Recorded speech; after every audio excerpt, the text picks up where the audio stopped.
Hello student, आज हम एक इम्पोर्टेंट टॉपिक यानी स्पेक्ट्रोस्कोपी का जो टॉपिक है उसके बारे में मैं आपको बताने वाला हूँ। हम आज एनएमआर के बारे में पढ़ेंगे। एनएमआर का फुल फॉर्म क्या होता है? Nuclear magnetic resonance spectra. ठीक है, तो यहाँ मैं आपको बता दूँ कि कौन कौन सा ऐसा मॉलिक्यूल है जो एनएमआर स्पेक्ट्रा देगा। एनएमआर स्पेक्ट्रा है, वो एनएमआर स्पेक्ट्रा कौन कौन मॉलिक्यूल्स ऐसा है कि जो एनएमआर स्पेक्ट्रा देगा। ठीक है, तो उसके लिए मैंने यहाँ लिख रखा है कि कोई भी मॉलिक्यूल कि जो एनएमआर स्पेक्ट्रा देगा तो वो कौन सा मॉलिक्यूल है जो एनएमआर स्पेक्ट्रा देगा। तो मैंने यहाँ लिख रखा है कि जो मॉलिक्यूल है उसमें क्वांटम नंबर यानी आई की जो वैल्यू है वो 0 से ज़्यादा है, वो 0 से ज़्यादा जिनकी वैल्यू है वो वैल्यू होती है वो एनएमआर स्पेक्ट्रा देगा। ठीक है, जिनकी वैल्यू आई की वैल्यू 0 है वो 0 वैल्यू वाला कोई भी मॉलिक्यूल है वो एनएमआर स्पेक्ट्रा नहीं देगा। तो मैंने यहाँ लिख रखा है कि दोज मॉलिक्यूल और nuclear can gives NMR spectra या तो NMR spectrum which has nuclear spin quantum number I greater than 0 से ज़्यादा जो उसकी वैल्यू मिलती है, कौन सी value? Nuclear spin quantum number, वो एनएमआर स्पेक्ट्रा देगा। ठीक है, तो उसके लिए मैंने यहाँ एक टेबल है वो टेबल तैयार करके रखा है। यहाँ देखो, मैंने ये वैल्यू, मैं आपको पूरा का पूरा टेबल है वो टेबल के बारे में मैं आपको बता दूँ। यहाँ मैंने जो न्यूक्लियर स्पिन क्वांटम नंबर आई है उसकी वैल्यू मैंने यहाँ दे रखी है।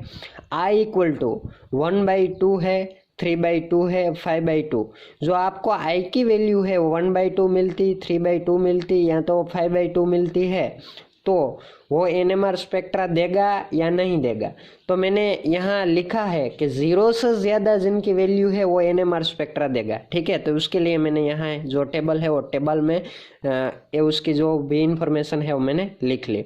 देखो, यहाँ जो आई की वैल्यू 1/2, 3/2, 5/2 है तो उसका एटॉमिक मास है वो ओड होना चाहिए। एटॉमिक कोई भी आपको यहाँ एलिमेंट दे दिया तो उस एलिमेंट का एटॉमिक मास है वो ओड होना चाहिए। आई इक्वल टू 1/2, 3/2, 5/2 ऐसी उसकी वैल्यू है वो वैल्यू होना चाहिए। और उसका एटॉमिक नंबर है वो एटॉमिक नंबर ओड भी हो सकता है, इवन भी हो सकता है। एटॉमिक नंबर कोई भी हो, ठीक है। तो उसमें मैंने यहाँ दिखाया एनएमआर स्पेक्ट्रम, तो वो एनएमआर स्पेक्ट्रम देगा यानी एनएमआर एक्टिव है। जो एनएमआर स्पेक्ट्रम देगा उसको हम क्या बोलेंगे? NMR active. तो यहाँ मैंने लिखा है एनएमआर एक्टिव। यहाँ मैंने एग्जाम्पल भी, यहाँ कोई भी एग्जाम्पल आप ले सकते हो, लेकिन मैंने यहाँ एग्जाम्पल है हाइड्रोजन, कार्बन, फ्लोरीन, फॉस्फोरस, ऐसा एग्जाम्पल मैंने लिख रखा है। ये मैं समझा देता हूँ आपको। देखो, यहाँ ये मैंने हाइड्रोजन का एग्जाम्पल लिखा।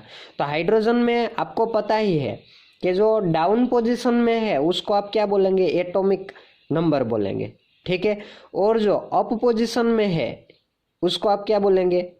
तो कि एटॉमिक मास। ठीक है, यानी ये डाउन वाला जो है वो क्या रिप्रेजेंटेशन करता है? ये रिप्रेजेंटेशन करता है एटॉमिक नंबर। और जो अप वैल्यू है वो क्या रिप्रेजेंटेशन करती है? Atomic mass. तो देखो, यहाँ एटॉमिक मास है वो मैंने 1 लिखा, तो 1, तो यहाँ देखो टेबल में एटॉमिक मास है उसकी वैल्यू ओड होनी चाहिए, तो यहाँ ओड ही है। ठीक है, और एटॉमिक नंबर ओड भी हो सकता है, इवन भी हो सकता है। ठीक है, तो यहाँ 1 है तो वो ओड है, वो आपको पता ही है। ठीक है, मैंने दूसरा एग्जांपल लिखा कार्बन। देखो, कार्बन की जो एटॉमिक मास है वो ओड ही है, 13 है, तो वो क्या हुआ? ओड हुआ।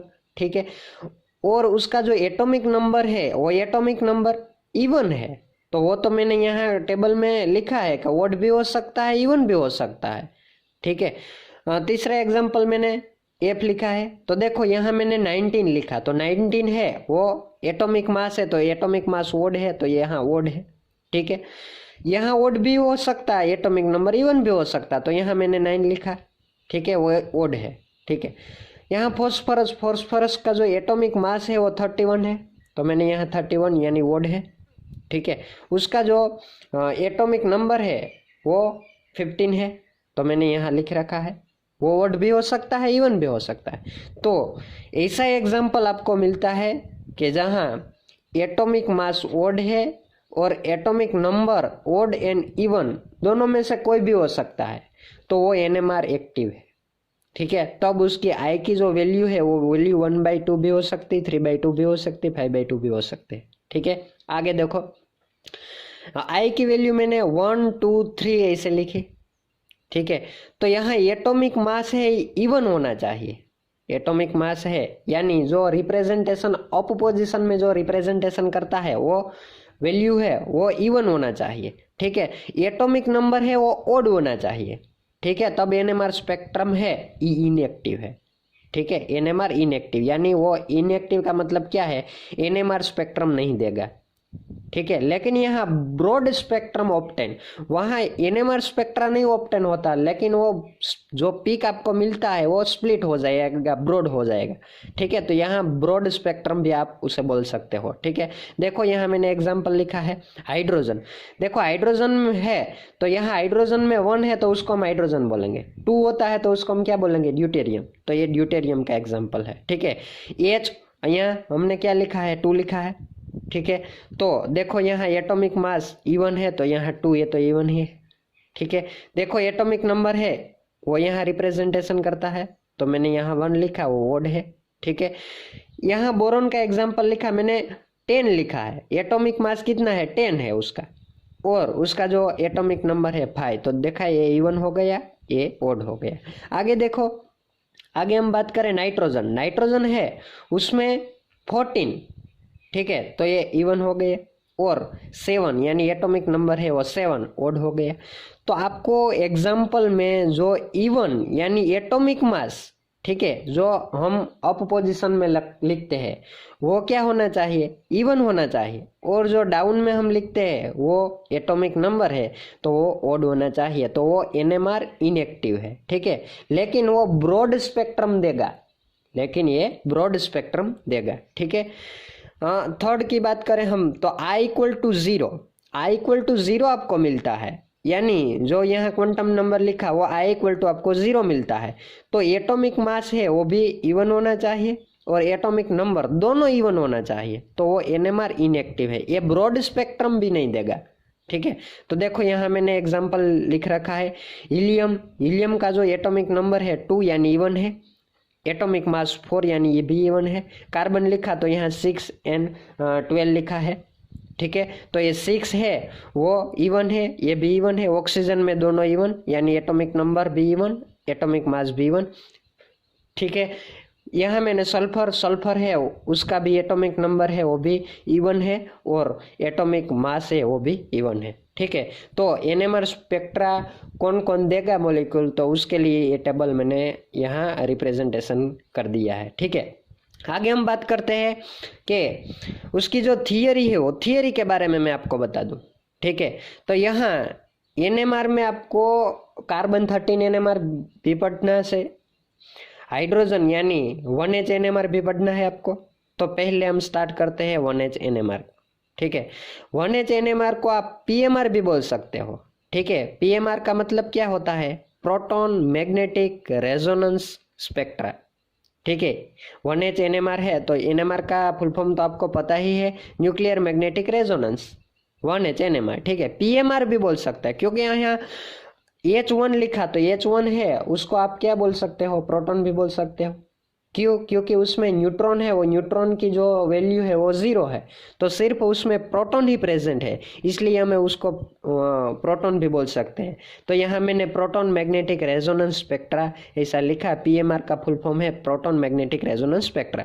अब हम थियरी की बात करते हैं कि थियरी ऑफ एनएमआर, एनएमआर में कौन कौन सी थियरी हमें पढ़नी है। तो यहाँ आपको मेन 4 टाइप्स उसका पढ़ना है। Theory of NMR divide in 4 types, आपको 4 टाइप्स है वो 4 टाइप्स पढ़ना है। ठीक है, देखो यहाँ मैंने 4 टाइप्स भी लिख रखा है। पहला जो पॉइंट है वो है नंबर ऑफ सिग्नल। आपको एनएमआर का मोस्ट इम्पोर्टेंट टॉपिक है ना, वो पहला पॉइंट है। ठीक है, number of signal. Number of signal आप कैसे कैलकुलेट करना है, तो उसके लिए आपको क्या पढ़ना होगा, टाइप्स ऑफ प्रोटॉन। आपको टाइप्स ऑफ प्रोटॉन पढ़ना होगा। ठीक है, वो हम आगे डिटेल में, उसके लिए मैं आपको डिटेल में पढ़ाने वाला हूँ, लेकिन यहाँ मैंने हेडिंग में लिख रखा है कि आपको कौन कौन सा पॉइंट है वो पढ़ना है। तो पहले नंबर ऑफ सिग्नल में आपको टाइप्स ऑफ प्रोटॉन पढ़ना है। यहाँ मैंने दूसरा पॉइंट लिखा है कि टाइप्स ऑफ प्रोटॉन में इक्विवेलेंट प्रोटॉन भी होता है और नॉन इक्विवेलेंट प्रोटॉन भी होता है। ठीक है। इक्विवेलेंट का मतलब क्या होता है कि सेम प्रोटॉन सेम। ये नॉन इक्विवेलेंट का मतलब क्या है, वो प्रोटॉन सेम नहीं है, ठीक है, वो हम आगे बढ़ेंगे। पोजीशन ऑफ सिग्नल, ठीक है, पोजीशन ऑफ सिग्नल। तो पोजीशन ऑफ सिग्नल का मतलब क्या हो, उसमें आपको कौन सा पॉइंट पढ़ना है, उसमें 1 पॉइंट पढ़ना है, information about ionic boring environment, यानी जो आसपास के जो एनवायरमेंट है वो एनवायरमेंट के बारे में आपको पता होना चाहिए, वो मैं आपको डिप में आगे पढ़ाऊंगा। थर्ड पॉइंट है intensity of signal. Intensity of signal पढ़ने के लिए आपको पीक एरिया ऑफ सिग्नल है वो उसका आपके पास नॉलेज होना चाहिए, वो भी मैं आपको बता दूं। आगे डी पॉइंट यानी 4 लास्ट पॉइंट है splitting of signal. Splitting of signal है वो भी आपको आता होगा, तब आप स्प्लिटिंग ऑफ सिग्नल है वो पढ़ेंगे, यानी उसमें आपको कौन सा स्टडी करना है, ये पॉइंट मैंने लिख रखा है। Information about neighbouring proton, यानी सराउंडिंग प्रोटॉन है तो सराउंडिंग प्रोटॉन है उसका टाइप्स और उसकी जो भी इंफॉर्मेशन है वो इंफॉर्मेशन पढ़ने के बाद आप स्प्लिटिंग ऑफ सिग्नल है वो आपको पता चल जाएगा, ठीक है। तो हम अब ये तो मैंने सिर्फ यहाँ पॉइंट लिखा रखा है कि आपको ये 4 मेन पॉइंट एनएमआर की जो थियरी है वो थियरी में आपको ये 4 पॉइंट है वो 4 पॉइंट पढ़ने हैं। तो हम डीप में बात करते हैं, अब ए से स्टार्ट करते हैं। ये है नंबर ऑफ सिग्नल, ठीक है, नंबर ऑफ सिग्नल। तो नंबर ऑफ सिग्नल का मतलब क्या है, तो देखो मैंने यहाँ इक्वेशन भी लिख लिया, types of proton equal to number of signal. जितने टाइप्स के प्रोटॉन है उतना ही उसमें नंबर ऑफ सिग्नल प्रेजेंट है। आपको टाइप्स ऑफ प्रोटॉन पता चल जाएगा तो नंबर ऑफ सिग्नल आपको पता चल जाएगा। इसके लिए देखो मैंने यहाँ लिखा पहला point, in a methyl CH3 all 3 proton are always equivalent, यानी कहने का मतलब है कि यहाँ देखो CH3 मैंने लिखा है, तो CH3 मिथाइल ग्रुप जो होता है उसमें 3 प्रोटॉन है, ठीक है ना, यहाँ 3 प्रोटॉन है, तो ये तीनों के तीनों प्रोटॉन है इक्विवेलेंट है, यानी तीनों के तीनों प्रोटॉन है सेम टू सेम है, इसलिए मैंने यहाँ लिखा है इक्विवेलेंट कि all 3 protons are always equivalent, यानी कहने का मतलब ये है कि CH3 में यहाँ 3 प्रोटॉन है तो 3 प्रोटॉन एक ही सिग्नल देगा, क्योंकि उसका जो टाइप्स है 1 टाइप्स का ही है, क्योंकि एक इक्विवेलेंट है, ठीक है। तो जहां भी CH3 ग्रुप प्रेजेंट है तो CH3 है उसमें टाइप्स ऑफ प्रोटॉन कितना है, 1 ही है, क्योंकि ये इक्विवेलेंट प्रोटॉन है, ठीक है।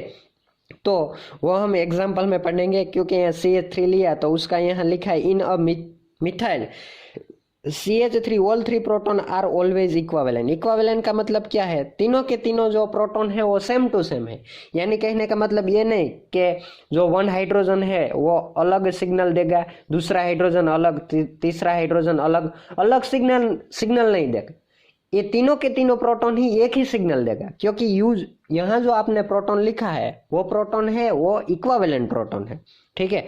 आगे देखो, आगे हम बात करें इन अ मिथिलिन। मिथिलिन का मतलब क्या है, CH2, ठीक है। तो both proton are generally equivalent, ठीक है, ये मोस्ट ऑफ इक्विवेलेंट हो सकता है, लेकिन उसकी 3 कंडीशन यहाँ दे रखी है कि जो 3 कंडीशन में से कोई भी कंडीशन फॉलो करता है तो वो डिफरेंट सिग्नल भी देगा, यानी डिफरेंट टाइप के प्रोटॉन हो सकता है, ठीक है।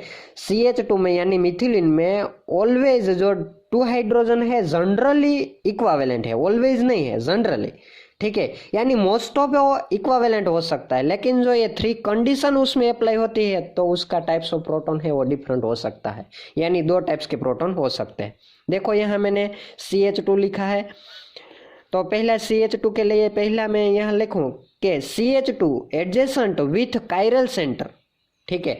आपको मैं बता दूं कि जो CH2 ग्रुप है वो किरल सेंटर के साथ कनेक्टेड है, तो यहाँ जो 2 प्रोटॉन है वो अलग अलग नंबर ऑफ सिग्नल देगा, यानी यहाँ 2 टाइप्स के जितने प्रोटॉन के टाइप्स है उतना ही नंबर ऑफ सिग्नल। यहाँ CH3 है तो CH3 में इक्विवेलेंट प्रोटॉन है तो 1 ही नंबर ऑफ सिग्नल होगा, उसका सिग्नल कितना हो 1, क्योंकि टाइप्स ऑफ प्रोटॉन भी आपको 1 ही मिलता है। लेकिन CH2 में क्या है कि जो ये 3 कंडीशन अप्लाई होती है तो वो स्पेक्ट्रा है वो स्पेक्ट्रा डिफरेंट भी हो सकता है और टाइप्स ऑफ प्रोटॉन डिफरेंट भी हो सकते हैं। कितना डिफरेंस, 2, क्योंकि 2 प्रोटॉन है तो 2 हो सकता है, ठीक है। तो यहाँ देखो CH2 एडजेसेंट विथ किरल सेंटर, तो कहने का मतलब ये है कि CH2 जो किरल सेंटर के साथ डायरेक्ट कनेक्ट होता है तो वो डिफरेंट नंबर ऑफ प्रोटॉन होगा और डिफरेंट नंबर ऑफ प्रोटॉन होगा तो यहाँ नंबर ऑफ सिग्नल है वो भी ज्यादा हो जाएगा। ठीक है, तो देखो यहाँ जो ये पहले आपको पता होना चाहिए कि किराल सेंटर का मतलब क्या होना चाहिए। तो किराल सेंटर का मतलब ये है कि किराल सेंटर आप किसे कह सकते हो, तो किराल सेंटर का मतलब ये है कि कार्बन की जो 4 वैलेंसी है वो 4 वैलेंसी डिफरेंट है, तो ये कार्बन को हम किराल कार्बन बोलेंगे। देखो यहाँ उसकी 4 वैलेंसी देखो, यहाँ bromine, chlorine, hydrogen and CH2 group है। तो ये जो 4 वैलेंसी है कार्बन की है वो डिफरेंट है, तो हम बोल सकते हैं कि जो कार्बन की ये वैलेंसी है वो वैलेंसी डिफरेंस है, इसलिए ये कार्बन है उसको हम किराल कार्बन बोल सकते हैं। तो देखो CH2 किराल कार्बन के साथ कनेक्टेड हो उसको हम किराल नहीं बोलेंगे। क्यों? क्योंकि यहाँ हाइड्रोजन है वो तीनों को तीनों हाइड्रोजन है, 3 वैलेंसी तो सेम है, तो ये कार्बन की 3 वैलेंसी सेम है तो उसको हम किराल नहीं बोल सकते। लेकिन यहाँ ये कार्बन जो मैंने सर्कल किया वो किराल है, क्योंकि यहाँ उसकी 4 वैलेंसी है वो 4 वैलेंसी डिफरेंट हो गई तो उसको हम किराल बोल सकते हैं। तो जो CH2 ग्रुप है किराल के साथ डायरेक्ट कनेक्ट होता है तो उसको हम क्या बोलेंगे कि यहाँ वो डिफरेंट प्रोटॉन होगा। यहाँ जो प्रोटॉन का टाइप्स है वो 2 टाइप्स के प्रोटॉन है। ठीक है, दूसरी कंडीशन कि CH2 has a vinyl proton in non equivalent environment. कहने का मतलब ये है कि विनाइल ग्रुप में जो प्रोटॉन प्रेजेंट, यहाँ देखो ये CH2 विनाइल ग्रुप में है और उसकी जो पोजीशन है वो नॉन इक्विवेलेंट एनवायरमेंट होना चाहिए। यानी मैं बता दूं आपको, यहाँ देखो मैंने यहाँ एग्जांपल लिखा है, ये देखो ये CH2 है, ठीक है, ये CH2 है। तो CH2 जो विनाइल का मतलब क्या होता है, यहाँ डबल बॉन्ड होना चाहिए और डबल बॉन्ड के साथ कार्बन है तो उसको हम क्या बोलेंगे, विनाइल बोलेंगे। ठीक है, तो विनाइल ग्रुप है उसमें ये जो दोनों वैलेंसी है वो नॉन इक्विवेलेंट होनी चाहिए। नॉन इक्विवेलेंट का मतलब यहाँ X लिया तो यहाँ डिफरेंस हुआ है। फॉर एग्जांपल मैं आपको बता दूं कि देखो यहाँ मैंने CH2 लिख लिया और ये विनाइल ग्रुप की एक पोजीशन है वहां मैंने CH3 लिख लिया और दूसरी पोजीशन में मैंने CH3 CH2 लिख लिया। ठीक है, तो एक मिथाइल हो गया और एक इथाइल हो गया।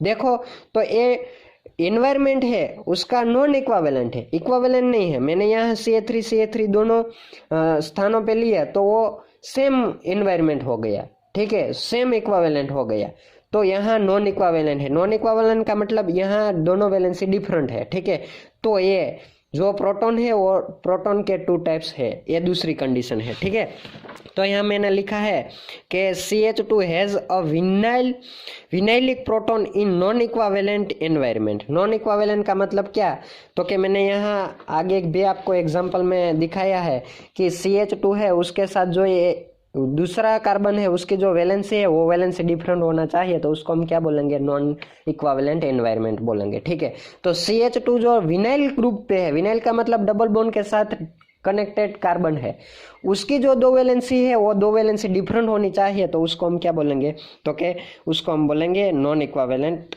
एनवायरमेंट। तो नॉन इक्विवेलेंट एनवायरमेंट होता है तो यहाँ जो प्रोटॉन है वो प्रोटॉन का कितना टाइप्स होता है, 2 टाइप्स होता है। ठीक है, आगे देखो तो इस तीसरी कंडीशन के बारे में मैं आपको बता दूं, CH2 has a part of cyclic system. जो CH2 साइक्लिक सिस्टम में होता है तो यहाँ टाइप्स है वो प्रोटॉन का टाइप्स है वो 2 होना चाहिए। ठीक है, तो आपको ये 3 कंडीशन जो अप्लाई होती है तो ये एग्जाम्पल सोल्व करते हैं तब आपको पता होना चाहिए कि 3 कंडीशन जब अप्लाई होती है तो 3 कंडीशन जिनमें कोई भी एग्जांपल में 3 कंडीशन अप्लाई होती है तो वहाँ जो CH2 में प्रोटॉन है उसका टाइप्स कितना होता है, 2। अगर ये तीनों में से कोई पोजीशन है यानी तीनों में से कोई भी कंडीशन है वो अप्लाई नहीं होती है तो उसमें जो CH2 है उसका जो प्रोटॉन है वो 1 टाइप्स का ही प्रोटॉन आपको मिलता है। ठीक है, तो ये मैंने यहाँ आपको समझा दिया। देखो साइक्लिक वाली बात की तो मैं साइक्लिक के लिए आपको समझा दूं। यहाँ देखो साइक्लिक के लिए ये साइक्लिक स्ट्रक्चर है, यानी मैंने साइक्लोप्रोपेन दे दिया आपको।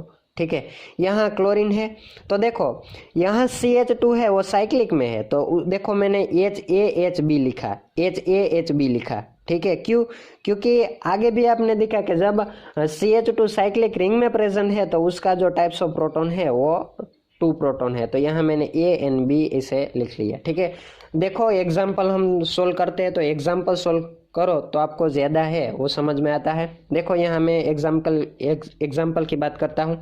देखो यहाँ CH3 आपको टाइप्स ऑफ प्रोटॉन मिल जाता है तो नंबर ऑफ सिग्नल भी आपको मिल जाता है। देखो यहाँ टाइप्स ऑफ प्रोटॉन की बात हम करें तो जो CH3 C double bond O CH2 C double bond O CH3, यानी कहने का मतलब ये जो ऑर्गेनिक कंपाउंड है वो सिमेट्री है।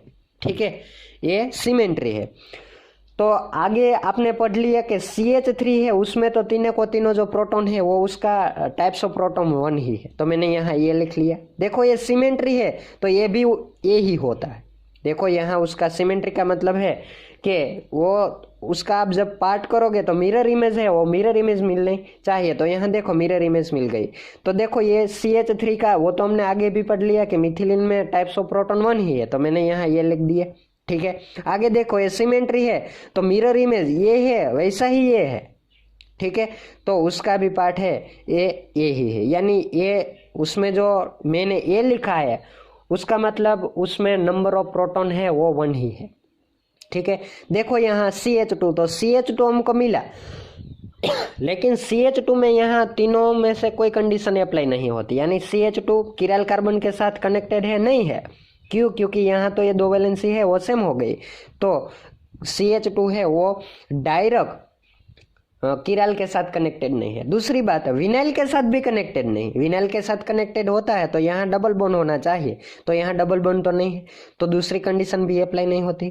तीसरी कंडीशन साइक्लिक रिंग में होना चाहिए, साइक्लिक रिंग भी नहीं है, तो यहाँ 2 टाइप्स के प्रोटॉन नहीं है, यहाँ ओनली 1 टाइप्स के ही प्रोटॉन है। क्यों?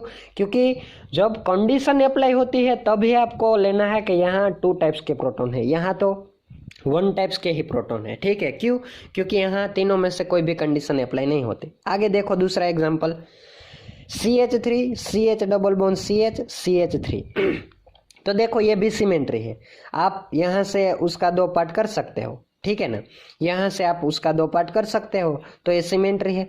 तो देखो CH3 के लिए तो टाइप्स ऑफ प्रोटॉन कितना है, टाइप्स ऑफ प्रोटॉन है वो कितना है 1 ही होता, तो इसके लिए मैंने ये लिख दिया सिमेट्री, इसलिए यहाँ जैसा होता है वहाँ ऐसा ही होता है, तो मैंने यहाँ क्या लिख लिया ये, यानी 1 टाइप्स के प्रोटॉन।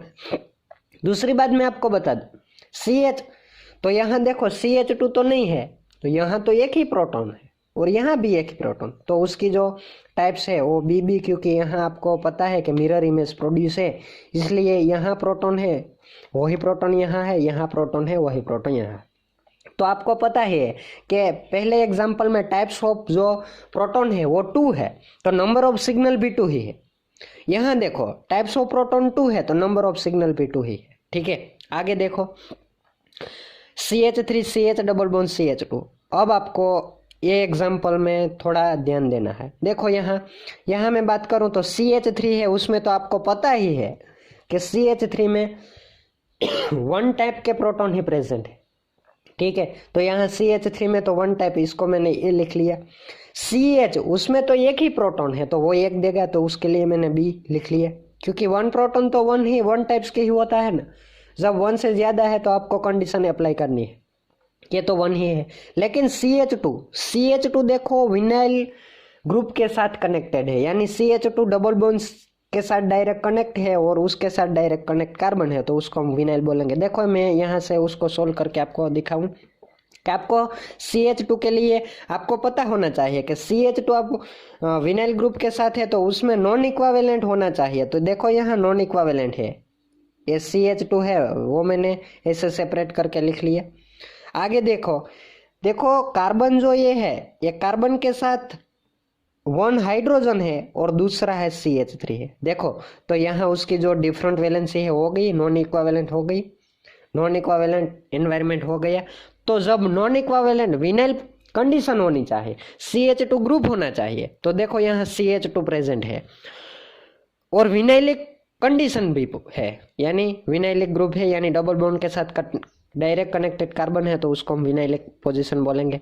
तो आगे क्या करना है आपको, एनवायरमेंट चेक करना है। तो देखो यहाँ हाइड्रोजन यानी यहाँ CH3, तो ये नॉन इक्वावेलेंट एनवायरमेंट है, तो नॉन इक्वावेलेंट एनवायरमेंट होता है और विनाइल ग्रुप प्रेजेंट होता है, तो ये हाइड्रोजन है, ये वो डिफरेंट टाइप के है। तो देखो यहाँ आपने CND लिखा, मैंने यहाँ क्या लिखा CND। तो देखो 1 2 3 and 4, total number of proton है 4 है, तो नंबर ऑफ सिग्नल भी कितना होता है 4 होता है। ठीक है, आगे देखो फॉर एग्जांपल मैंने दिया है यहाँ CH3CH के साथ मैंने क्लोरीन रख दिया और CH2Cl2।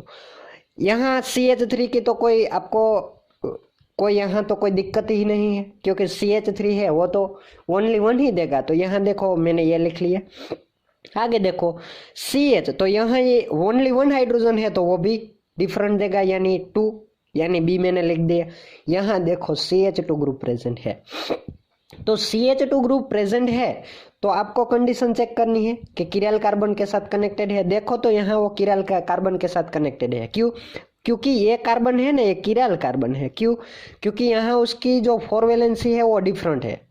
4 वैलेंसी डिफरेंट, यानी एक वैलेंसी है उसके साथ CH3, दूसरी वैलेंसी के साथ क्लोरीन, तीसरी वैलेंसी के साथ हाइड्रोजन, और जो 4th वैलेंसी है यहाँ पे CH2 ग्रुप। तो एक कार्बन की जो 4 वैलेंसी, यानी यहाँ CH3 है, यहाँ Cl है, यहाँ H है और यहाँ CH2, तो ये किराल कार्बन है। तो किराल कार्बन के साथ CH2 डायरेक्ट कनेक्टेड है, तो ये 2 टाइप्स के प्रोटॉन है, C एंड D मैंने लिखा है। ठीक है, तो यहाँ भी 4 टाइप्स ऑफ प्रोटॉन 4 है, तो नंबर ऑफ सिग्नल भी कितना होगा 4 ही होगा।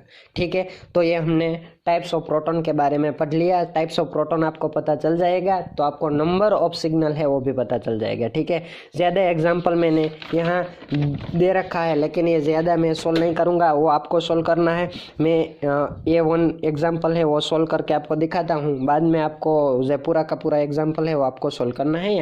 आंसर भी मैंने यहाँ दे रखा है। ठीक है, देखो यहाँ CH3 लिखा, तो आपको पता ही है उसमें कोई दिक्कत ही नहीं है। CH3 जब मिलता है तो उसके बारे में आपको पता ही है कि 1 टाइप्स के प्रोटॉन ही उसमें प्रेजेंट है, तो मैंने ये लिख लिया।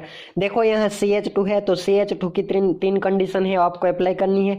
ये किराल के साथ कनेक्टेड है नहीं है, क्योंकि उसकी वैलेंसी 3 सेम है, यहाँ 2 वैलेंसी सेम है, तो ये तो किराल तो नहीं है, तो किराल के साथ कनेक्टेड नहीं है, विनाइल के साथ भी कनेक्टेड नहीं है, रिंग भी नहीं है, तो यहाँ तीनों में से कोई भी कंडीशन अप्लाई होती नहीं है। तो जब कंडीशन अप्लाई होती है तो 2 टाइप्स के प्रोटॉन है, यहाँ कंडीशन अप्लाई नहीं होती तो 1 टाइप्स के प्रोटॉन ही है आपके पास। तो A B C, यानी यहाँ हाइड्रोजन है वो 1 है, तो D, उसमें कितना टाइप्स ऑफ प्रोटॉन 4 मिलता है, तो नंबर ऑफ सिग्नल भी आपको 4 ही मिलता है। ठीक है, आगे हम पोजीशन की बात करता हूँ मैं आपको, कि आगे आपको क्या करना है। सेकंड पॉइंट है आपको पोजीशन ऑफ सिग्नल के बारे में पता होना चाहिए। पोजीशन ऑफ सिग्नल का मतलब क्या है, यानी कोई भी मोलेक्यूल आपने ले लिया। ठीक है, तो कोई भी मोलेक्यूल आपने ले लिया, मैंने देखो यहाँ ये डायग्राम ड्रॉ करके रखे, यहाँ कोई भी मैंने एक मोलेक्यूल ले लिया। अब आपको क्या करना है, आपको एक्स्ट्रा यानी बाहर से आपको मैग्नेटिक फील्ड अप्लाई करना है। ठीक है, आपको यहाँ से मैग्नेटिक फील्ड अप्लाई करना है। तो देखो उसमें ये मॉलिक्यूल में मैग्नेटिक फील्ड की इफेक्ट है और नहीं भी है, उसको हम क्या बोलेंगे, position of signal. Position of signal यानी जो हम आगे दिखेंगे कि शिल्डिंग है या डीशिल्डिंग, शिल्डिंग इफेक्ट या डीशिल्डिंग इफेक्ट है, वो पोजीशन ऑफ सिग्नल की इफेक्ट है। ठीक है, तो यहाँ मैंने मॉलिक्यूल कोई भी ले लिया, उसमें हमने H0 यानी अप्लाई मैग्नेटिक फील्ड, यानी बाहर से आपने मैग्नेटिक फील्ड अप्लाई किया। तो यहाँ देखो ये सब्सटेंस है, ये कोई भी मॉलिक्यूल्स है, उसमें इफेक्ट होती है और नहीं भी होती। तो उसके लिए मैंने यहाँ देखो 2 टाइप्स है, वो 2 टाइप्स लिख लिया कि इंड्यूस्ड मैग्नेटिक फील्ड, यानी आप जो बार से H0 है वो बार से अप्लाई किया, उसको हम क्या है, अप्लाई मैग्नेटिक फील्ड बोलेंगे। अप्लाई मैग्नेटिक फील्ड जब आप अप्लाई करोगे तब उसमें जो मैग्नेटिक फील्ड में जो भी उसका चेंज होगा उसको हम क्या बोलेंगे, सेकेंड मैग्नेटिक फील्ड या तो इंड्यूस मैग्नेटिक फील्ड। तो यहाँ मैंने इंड्यूस मैग्नेटिक फील्ड है जो प्रोड्यूस हुआ, उसके लिए मैंने यहाँ लिखा कि सेकेंडरी मैग्नेटिक फील्ड है यानी इंड्यूस मैग्नेटिक फील्ड है, तो वो सब्सटेंस पे इफेक्ट करेगा या नहीं करेगा। तो यहाँ देखो affected to H0, affected to H0 का मतलब H0 यानी अप्लाई मैग्नेटिक फील्ड। आपने जो मैग्नेटिक फील्ड अप्लाई किया उसका मतलब क्या है, H0। आपने जो भी मैग्नेटिक फील्ड अप्लाई किया वो H0 मैग्नेटिक फील्ड है। ठीक है, तो कहने का मैं आपको फिर से बता दूं कि ये मैंने कोई भी सब्सटेंस ले लिया, आप यहाँ अप्लाई मैग्नेटिक फील्ड अप्लाई करते हो, तो यहाँ जो सेकेंडरी मैग्नेटिक फील्ड प्रोड्यूस होता है वो सेकेंडरी मैग्नेटिक फील्ड है वो H0 से इफेक्ट करता भी है और नहीं भी करता। ठीक है, तो उसके लिए मैंने यहाँ देखो direct to H0 and opposite to H0, यहाँ इफेक्टेड टू H0, यानी कहने का मतलब यहाँ जो प्रोड्यूस्ड मैग्नेटिक फील्ड यानी सेकेंडरी मैग्नेटिक फील्ड और इंड्यूस्ड मैग्नेटिक फील्ड जो प्रोड्यूस होता है वो उसके साथ इफेक्ट करता है। और दूसरा मैंने यहाँ लिख लिया कि does not affected to H0। H0 का मतलब क्या है? अप्लाई मैग्नेटिक फील्ड में ये कोई भी इफेक्ट नहीं। कौन? Induce magnetic field. Induce magnetic field मतलब ये कोई भी सब्सटेंस, यहाँ मैंने ये बॉल पेन फॉर एग्जांपल ले ली, यहाँ तुम अप्लाई मैग्नेटिक फील्ड अप्लाई करते हो तो यहाँ से सेकेंडरी मैग्नेटिक फील्ड प्रोड्यूस होता है यानी इंड्यूस मैग्नेटिक फील्ड प्रोड्यूस होता है। तो जो सेकेंडरी इंड्यूस मैग्नेटिक फील्ड है वो H0 है, वहाँ इफेक्ट करता है और नहीं भी करता है। इफेक्ट करता है तो आपको चार्ट में इस तरफ जाना है और नहीं इफेक्ट करता तो आपको इस तरफ जाना है। ठीक है, अब देखो यहाँ इफेक्ट करता है तो उसका दो पार्ट मैंने लिखा, डायरेक्ट टू H0 यानी डायरेक्शन ऑफ H0। जो यहाँ सेकेंडरी मैग्नेटिक फील्ड है वो सेकेंडरी मैग्नेटिक फील्ड यानी इंड्यूस्ड मैग्नेटिक फील्ड है, वो इंड्यूस्ड मैग्नेटिक फील्ड है उसका डायरेक्शन है वो H0 की डायरेक्शन में ही है। देखो H0 की जो डायरेक्शन है वो अप पोजीशन में है, ठीक है, अप साइड में है। देखो यहाँ जो सेकेंडरी मैग्नेटिक फील्ड प्रोड्यूस होता है उसकी जो पोजीशन है वो भी इसके साथ सेम टू सेम है। ठीक है, दोनों की जो साइड है वो सेम टू सेम है, डायरेक्शन एक ही है। तो जब डायरेक्शन दोनों की एक है कि apply magnetic field and secondary, ये देखो ये राउंड मैंने किया वो सेकेंडरी मैग्नेटिक फील्ड का है, तो जो आपने H0 अप्लाई किया उसकी जो साइड है यानी उसका जो डायरेक्शन है वो अप साइड में है, और यहाँ सेकेंडरी मैग्नेटिक फील्ड प्रोड्यूस हुआ उसकी भी डायरेक्शन है वो अप साइड में ही है। तो जो इंड्यूस मैग्नेटिक फील्ड है उसमें क्या होता है? इंक्रीज होता है। इंक्रीज यानी H0 प्लस I का मतलब यहाँ इंड्यूस मैग्नेटिक फील्ड, ठीक है, सेकेंडरी मैग्नेटिक फील्ड प्रोड्यूस हो गया। ठीक है, अब क्या है? ऑपोजिट डायरेक्शन में यानी देखो अप्लाई मैग्नेटिक फील्ड है इस तरफ मैंने दे रखा है, यहाँ देखो secondary magnetic induce magnetic field produce होता है उसकी जो पोजीशन है वो यहाँ से ऑपोजिट है, एक ऑपोजिट में। देखो ये H0 है वो मैंने अप साइड में दे रखा है। अब जब सेकेंडरी यानी इंड्यूस मैग्नेटिक फील्ड जो प्रोड्यूस होता है तो वो ऑपोजिट में है। देखो ये इस तरफ है तो ये दोनों की साइड ऑपोजिट होगा तो क्या करेगा? एक दूसरे की इफेक्ट है वो इफेक्ट नाबूद करने वाला है। इसलिए मैं यहाँ बता दूं कोई इसका जो इंड्यूस मैग्नेटिक फील्ड है वो क्या होता है तो क्या वो डिक्रीज हो जाता है, H0 माइनस I होता है, क्योंकि वो दोनों ऑपोजिट में जब अटैक करते हो तो ऑपोजिट में अटैक करते हो तो क्या होता है तो क्या यहाँ सेकेंडरी मैग्नेटिक फील्ड यानी इंड्यूस मैग्नेटिक फील्ड है वो डिक्रीज हो जाएगा। ठीक है, तो मैंने यहाँ क्या लिखा? H0 minus I। अब जो डाउन फील्ड में है उसको हम क्या बोलेंगे? डीशिल्डेड। और डीशिल्डेड की जो डेल्टा पीपीएम वैल्यू है वो वैल्यू 5 से लेकर 10 तक डेल्टा पीपीएम की वैल्यू है। और अप फील्ड में मिलता है यानी ये देखो ये अप फील्ड में मैग्नेटिक फील्ड प्रोड्यूस होता है, इंड्यूस मैग्नेटिक फील्ड है उसकी जो फील्ड है वो अप फील्ड में मिलता है, तो अप फील्ड को हम क्या बोलेंगे? शिल्डिंग। ठीक है, उसको हम क्या बोलेंगे? Shielding effect. तो शिल्डिंग इफेक्ट है 0 से लेकर 5 डेल्टा पीपीएम तक वो है शिल्डिंग इफेक्ट। ठीक है, और यहाँ जो इफेक्ट ही नहीं होते हैं यानी H0 पे सेकेंडरी मैग्नेटिक फील्ड और इंड्यूस मैग्नेटिक फील्ड हो वो इफेक्ट ही नहीं करता है, तो उसकी जो डेल्टा पीपीएम की वैल्यू है वो 5 है, 5 डेल्टा पीपीएम, और उसको हम क्या बोलेंगे? नेक्ड प्रोटॉन बोलेंगे। ठीक है, उसको हम क्या बोलेंगे? नेक्ड प्रोटॉन बोलेंगे। ठीक है, आगे देखो, यहाँ देखो मैंने एग्जांपल दे रखा है आपको, इथिलीन है तो देखो यहाँ इथिलीन है तो इथिलीन में मैंने यहाँ आपको एग्जांपल सोल्व करके रखा है। देखो इथिलीन में 5.9 डेल्टा पीपीएम वैल्यू है यानी वो 5 से लेकर, आपको पता है 5 वैल्यू होते हैं तो उसको हम क्या बोलेंगे? नेक्ड प्रोटॉन बोलेंगे। 0 से 5 है उसको हम क्या बोलेंगे? Shielding effect. और 5 से लेकर 10 तक वैल्यू है उसको हम क्या बोलेंगे? उसको बोलेंगे डीशिल्डिंग इफेक्ट। तो देखो इथिलीन है उसमें डीशिल्डिंग इफेक्ट मिलती है। एसिटिलीन है तो एसिटिलीन का ये एग्जांपल मैंने यहाँ दे रखा है। देखो एसिटिलीन में क्या है?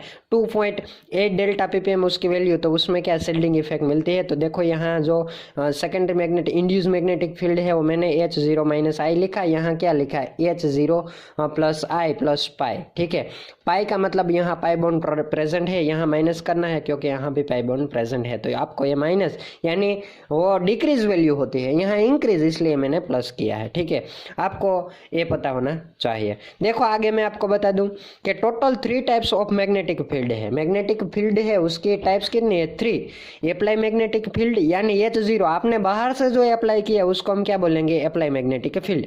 सेकेंडरी मैग्नेटिक फील्ड का मतलब क्या है? I, जो प्रोड्यूस होता है जब आप अप्लाई मैग्नेटिक फील्ड, कोई भी सब्सटेंस है उसमें उसका जो भी मैग्नेटिक फील्ड है उसको हम क्या बोलेंगे?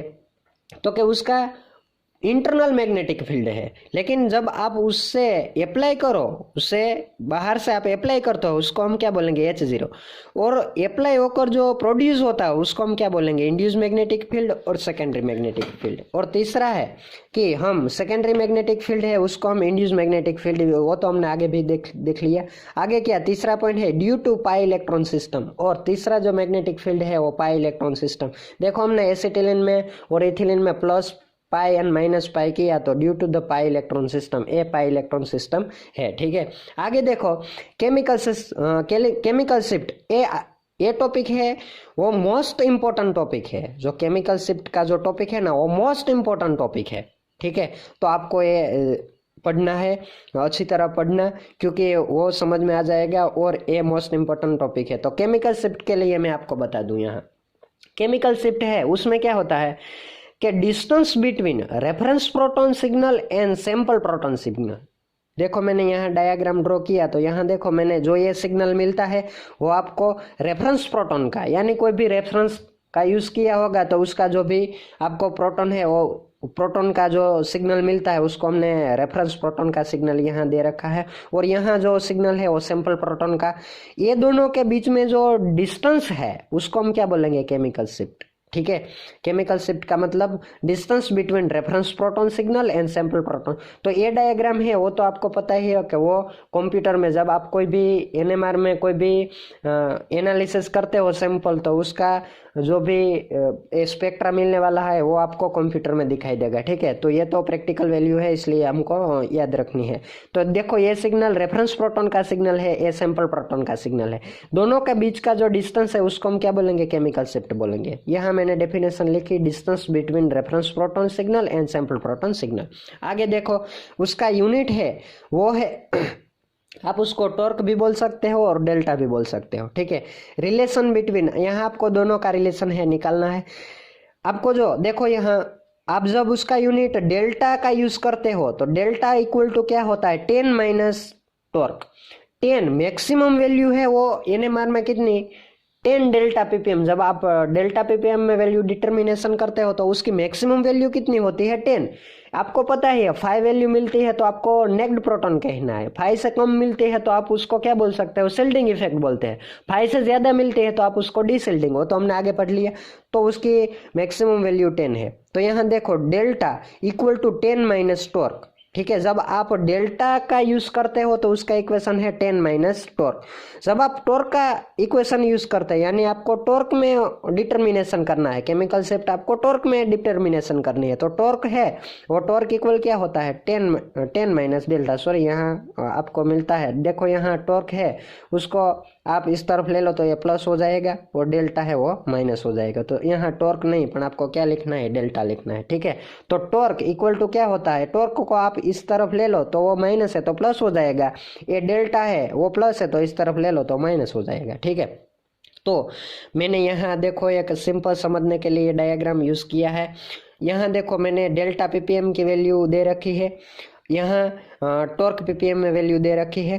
देखो दोनों का इक्वेशन हम यूज करते हैं। पहला हमने डेल्टा पीपीएम है उसका इक्वेशन यूज किया, तो देखो ये वैल्यू 0, 5 एंड 10। आपको पता है 5 वैल्यू है तो उसको हम नेगेटिव प्रोटॉन बोलेंगे, 5 से कम है तो वो अप फील्ड यानी शिल्डिंग इफेक्ट है, 5 से ज्यादा है तो डाउन फील्ड यानी उसको हम डीशिल्डिंग इफेक्ट बोलेंगे। ठीक है, तो मैंने कोष्टक में आपको जो ये टेबल है वो टेबल में दे रखा है। आगे देखो डेल्टा पीपीएम 0 जब होता है वो आपको यूनिट डेल्टा में यूज किया, तो डेल्टा जब 0 होता है तब टॉर्क है वो 10 होता है। क्यों? क्योंकि डेल्टा 0 है तो आप यहाँ 0 ऐड कर दो तो 10 माइनस 0 तो वो तो 10 ही होगा। ठीक है ना, तो देखो यहाँ डेल्टा पीपीएम में हमने 5 लिया अब आपका उसका कन्वर्जन है वो टॉर्क में करना है, तो टॉर्क का इक्वेशन 10 माइनस डेल्टा, तो डेल्टा 5 मुक दो तो 10 माइनस 5, तो आपको टॉर्क की जो वैल्यू है वो 5 मिल जाएगी।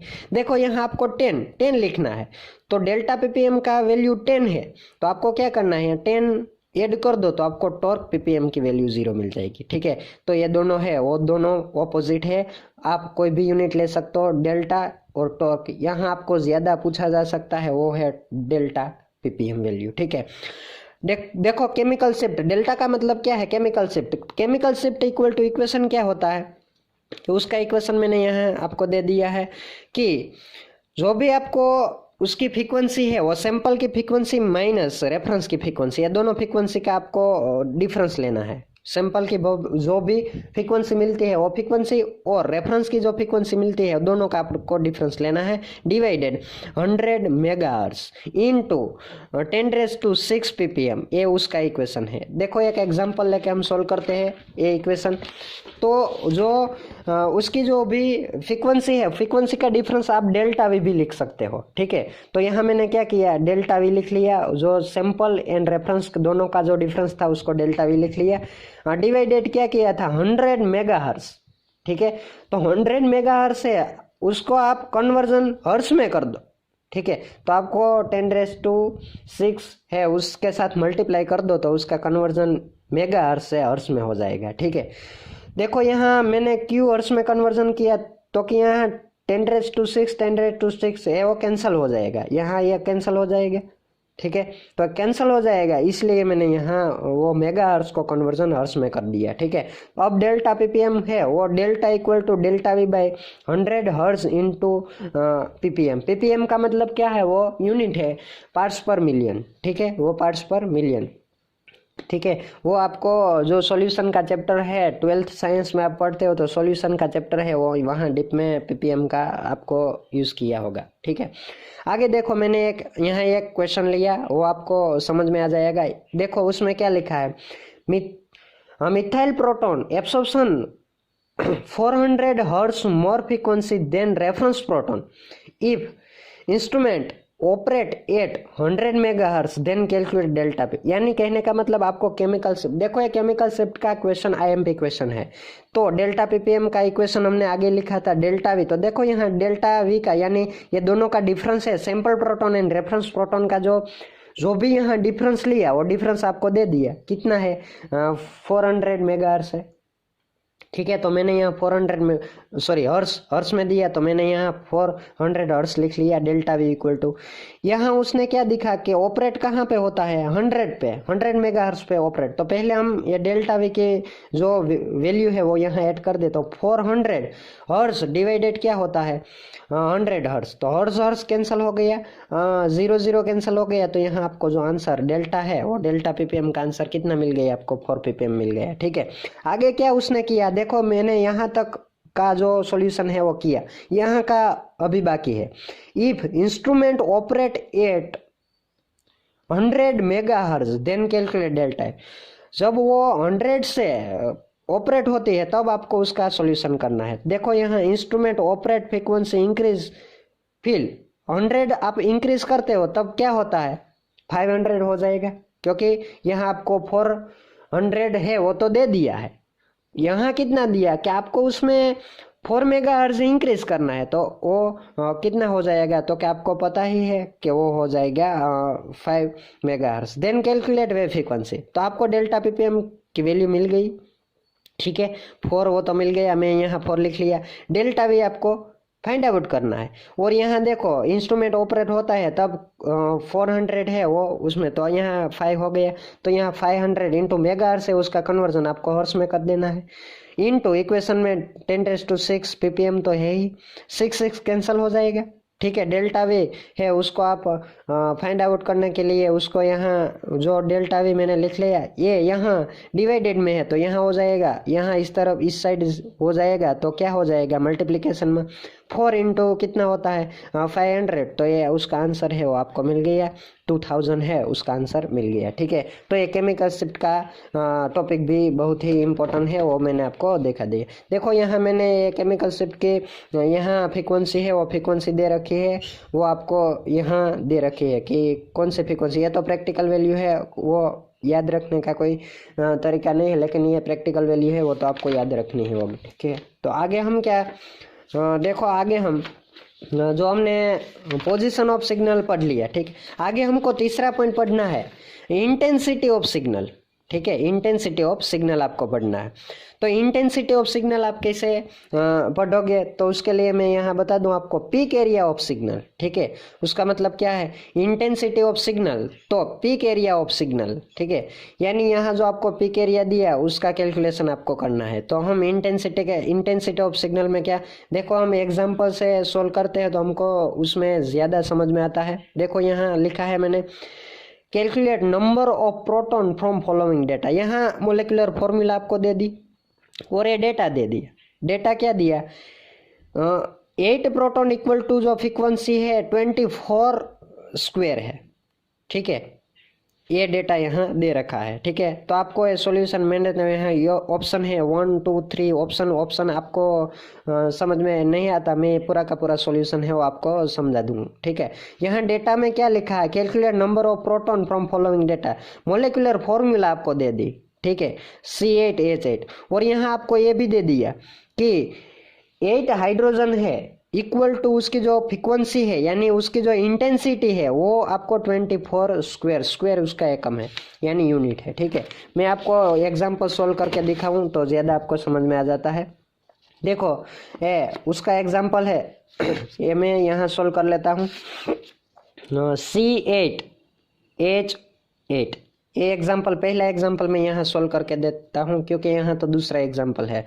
तो देखो वो कैसे आपको सोल्व करना है, तो यहाँ हाइड्रोजन कितना है, तो कि यहाँ हाइड्रोजन आपको 8 हाइड्रोजन दे रखा है और उसकी जो इंटेंसिटी है वो इंटेंसिटी आपको कितनी दी, 24 स्क्वायर दी। ठीक है, तो आपको पता चल जाएगा कि यहाँ प्रोटॉन है तो वो प्रोटॉन में 8 प्रोटॉन की जो इंटेंसिटी है 24 दी, तो 1 प्रोटॉन के लिए कितनी होगी, कितना स्क्वायर होगा। ठीक है, तो आपको ऐसे लिखना है 24 इंटू 1 डिवाइडेड 8। ठीक है, आपको पता चल जाएगा ऐसे। आप उसका कन्वर्जन करो तो 8 3 जा कितना होता है 24, तो उसका आंसर है वो 3 स्क्वायर आपको मिल गया। उसका आंसर क्या मिला आपको, 3 स्क्वायर मिला। ठीक है, अब आपको क्या करना है आगे आपको यहाँ दूसरा एग्जाम्पल है, आपको ये आंसर मिल गया तो देखो यहाँ उसका आंसर था वो 3 मिल गया आपको। ठीक है, यहाँ 3 आंसर मिल गया। ठीक है, तो यहाँ 3 स्क्वायर यानी बी ऑप्शन है उसमें प्रेजेंट है। ठीक है, वो मैंने कैलकुलेट कर दिया। आगे देखो दूसरा एग्जाम्पल है वो मैं थोड़ा डीप में आपको बताता हूँ। यहाँ C10H16 लिखा है। ठीक है, तो आपको क्या करना है, आपको यहाँ दे दिया कि उसमें जो टाइप्स ऑफ प्रोटॉन है वो ABCDNE, वो टाइप्स ऑफ प्रोटॉन, मैं तो यहाँ सिंपल एग्जांपल लिखा है लेकिन ये टाइप्स ऑफ प्रोटॉन है उसने यहाँ दे रखा है क्योंकि आपको इंटेंसिटी दे दी तो आपको पता ही होगा कि टाइप्स ऑफ प्रोटॉन भी कितने होगा, 1 2 3 4 5 टाइप्स के प्रोटॉन होता है। ठीक है, तो देखो यहाँ टोटल प्रोटॉन कितना दिया 16 और उसकी इंटेंसिटी आपको कितनी दे दी, उसकी इंटेंसिटी आपको कितनी दे 80 दी। ठीक है, यहाँ उसकी इंटेंसिटी 80 दे दी आपको, ये आपको जो डिटेल है वो तो दे देगा। ठीक है, तो आपको क्या करना है, 16 है तो 16 प्रोटॉन की इंटेंसिटी कितनी है, 16 प्रोटॉन की इंटेंसिटी कितनी है, तो आपको पता है 16 प्रोटॉन की इंटेंसिटी यहाँ दी 80। ठीक है, तो 1 प्रोटॉन की कितनी होगी, तो आप उसका सॉल्यूशन निकाल लो, 80 इंटू 1/60, तो उसका आंसर कितना मिलता है आपको। ठीक है, वो 1 प्रोटॉन की यानी उसका आंसर है वो ना 5 मिलता है आपको, उसका आंसर कितना मिलता है 5 मिलता है। ठीक है, तो देखो उसका आंसर आपको 5 मिलता है। देखो मैं यहाँ कर दूँ 6 5 जा 13, 5 1 जा 5, 6 7 and 8 हो गया है। ठीक है, तो उसका आंसर आपको 5। अब आपको क्या करना है, जो इंटेंसिटी दे आपको यहाँ 10 दी, यहाँ 15 दी, यहाँ 5 दी, यहाँ 20 दी, यहाँ 13 दी, 30 दी, तो आपको अब क्या करना है कि आपको 1 प्रोटॉन के लिए इंटेंसिटी मिल गई कितनी 5, तो आप यहाँ डिवाइड कर दो, डिवाइड 5 डिवाइड 5 डिवाइड 5, तो देखो 10 डिवाइड 5 कर दो तो 2 आंसर मिलता है। हाँ, यहाँ 15 डिवाइड 5 कर दो 3 मिलता है। हाँ, 5 डिवाइड 5 1 मिलता, 20 डिवाइड 5 4 मिलता, 30 डिवाइड 5 6 मिलता। देखो यहाँ टोटल आप करोगे तो 16 मिल जाएगा। ठीक है, यानी कहने का मतलब ये है कि यहाँ जो 2 प्रोटॉन है ना उसकी इंटेंसिटी 10 है, 3 प्रोटॉन है उसकी इंटेंसिटी है वो कितनी है, 3 प्रोटॉन की इंटेंसिटी 15 है, 1 की 5 है, 4 की 20 है, 6 की 13 है, तो टोटल इंटेंसिटी है वो आपको कितनी 80 मिल जाएगी। ठीक है, तो ये ऐसे आपको इंटेंसिटी है वो इंटेंसिटी सोल्व करना है। ठीक है, और लास्ट पॉइंट है स्प्लिटिंग, ये समझ में आ गई आपको। ठीक है, आपको ऐसे सोल्व करना है। यहाँ आपको ये इंटेंसिटी आपको कोई भी एग्जांपल में इंटेंसिटी आपको दे दी होगी। यहाँ आपको क्या करना है, सिर्फ टोटल आपको इंटेंसिटी है तो आपको प्रोटॉन है तो 16 प्रोटॉन की इंटेंसिटी है वो 80 है, तो 1 की कितनी, जो भी आंसर है वो इंटेंसिटी से डिवाइड करना। जो भी आंसर यहाँ 5 आंसर आया तो आपने जो कोई भी इंटेंसिटी है वो इंटेंसिटी ने आपने क्या किया, डिवाइडेड कर दिया। तो यहाँ उसका मतलब 2 प्रोटॉन है उसकी इंटेंसिटी 10 है, 3 की 15 है, 1 की 5, वो आंसर मिल जाएगा आपको। ठीक है, आगे देखो D, splitting of signal. Splitting of signal के बारे में हम आपको बता दें। स्प्लिटिंग ऑफ सिग्नल के बारे में मैं आपको बता देता हूँ। स्प्लिटिंग ऑफ सिग्नल है वो कैसे आपको फाइंड आउट करना है। ठीक है, स्प्लिटिंग ऑफ सिग्नल में मैं आपको बता दूं, यहाँ मैंने एग्जांपल लिखा है CH2 के साथ Cl, CH के साथ Cl2। ठीक है, वो मैंने ऐसा लिख लिया। ठीक है, अब आपको पहले तो टाइप्स ऑफ प्रोटॉन निकालना है। यहाँ टाइप्स ऑफ प्रोटॉन कितना है, तो यहाँ CH2 है तो CH2 किरल कार्बन के साथ कनेक्टेड है, तो क्या नहीं है, क्यों, क्योंकि यहाँ 2 क्लोरीन है तो वो तो वैलेंसी सेम हो जाएगी। किरल कार्बन हम किसे बोल सकते हैं, ये कार्बन की 4 वैलेंसी डिफरेंट होनी चाहिए। यहाँ तो Cl2 है तो वो सेम वैलेंसी हो गई। तो देखो यहाँ हम ये किरल नहीं बोल सकते, तो उसका जो टाइप्स ऑफ प्रोटॉन 1 ही है, तो यहाँ मैंने ये लिख ली। यहाँ तो 1 ही है तो यहाँ मैंने B लिख लिया। तो यहाँ 2 टाइप्स के प्रोटॉन आपको मिलता है। अब आपको इंटेंसिटी कैसे फाइंड आउट करनी है, देखो CH2 के लिए मैं आपको बता दूं। यहाँ अब आपको यहाँ स्प्लिटिंग ऑफ सिग्नल देखने के लिए आपको थोड़ा सा ध्यान रखना होगा, क्योंकि यहाँ CH2 मैंने लिया, यहाँ CH2 ले लिए।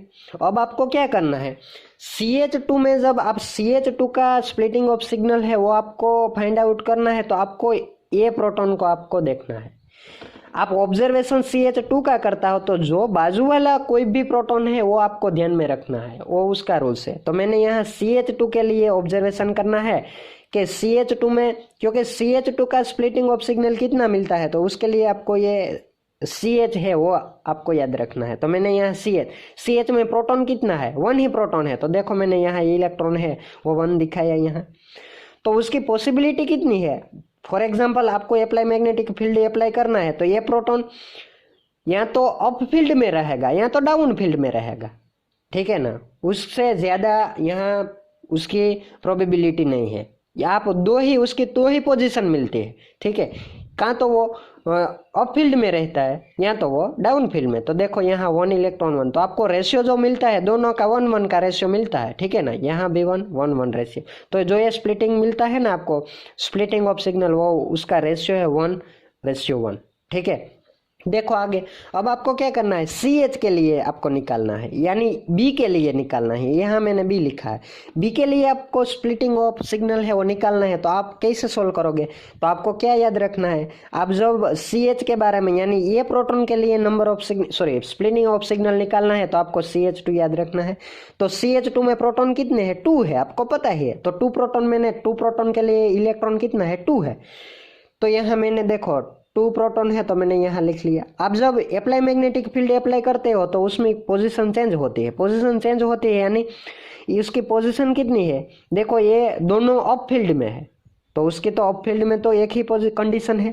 यहाँ देखो दूसरी कंडीशन क्या है, वो अप फील्ड में है और दूसरा डाउन फील्ड में है।